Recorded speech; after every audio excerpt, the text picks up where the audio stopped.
Siin minu selja taga olev Mooste mõisaansambel on eredaim näide 20. sajandi alguse mõisade arhitektuurist.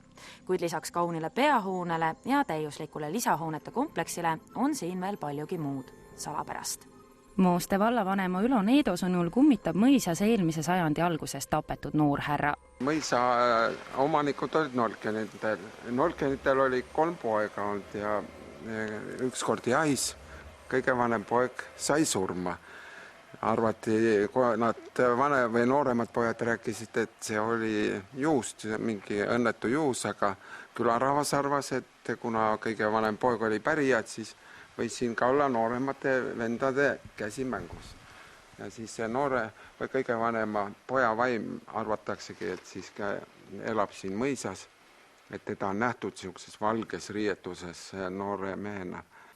Mida ma ise olen, ma ei ole vaimu näinud, aga ma olin siis siin majas, kui siin oli üks teatrilaager oli, siis olid all tüdrukud ei saanud ühest ruumist välja, siis ta oli koridori sees.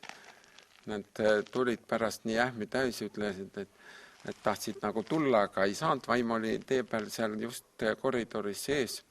Ja siis... Kas nad nägid konkreetselt? Jaa, et nad kohe ei saanud tulla sinna koridorist, see mees või see vaim oli seal nagu uksel ees. Kui palju te ise olete uurinud seda legendi? Kas te olete vaadanud? Praegu näete päevalt seal kus. Ma ei ole uurinud, spetsiaalselt ma ei ole uurinud, aga ma olen, näed. Aga äkki me lähme siis majja ja vaatame neid tube. Täna tegutseb vanas mõisahoones põhikool. Uksega õõvastavaid helisid tekitav naisterahvas, õpetaja Ülle, lubab aegade tagusest verelaskmisest lähemalt rääkida. Kes teab, võib-olla saame me teada, kes olid need saksaverd aadlikud, kes oma enda veresugulase niivõrd võikal moel teise ilma saatsid. Proua Ülle, teie kindlasti olete järgnevat lugu, mis te nüüd rääkima hakkame 1000 kordi pidanud rahvale uuesti ja uuesti kordama. Olge kena, tehke seda ühe korra veel.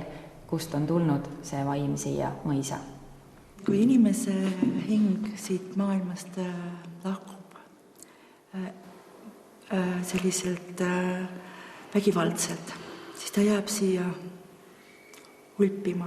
Ja nii oli ka selles Nolkenite suguvõsale kuuluva mõisa lugu, et nemad olid väga jahikirglikud ja nad käisid palju jahil.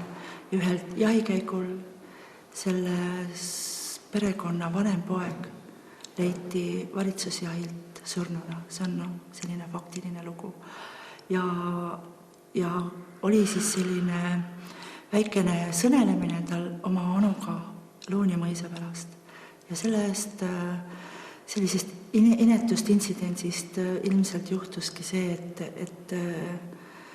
et see vaene kerdikene jäigi siia meie mõisasse liikuma ringi ja meile selliseid üllatusi tekitama. Et seda mängiti välja nagu õnnetusjuhtumina, aga tegelikult teadsid kõik, et see päris nii ei olnud. Et kõik teadsid, et seal pidi olema mingisugune koma taga. Kas teil on säilinud albumeid või mingisuguseid pilte nendest inimestest, kes siin elasid? On teil need siin olemas ka? On küll olemas ja Kerdi pilt on meil ilusti kõik olemas. Me ikka alati ütleme, et keski on jälle seda valges ülikonnas poissi näinud, et see on see Kert ilmselt.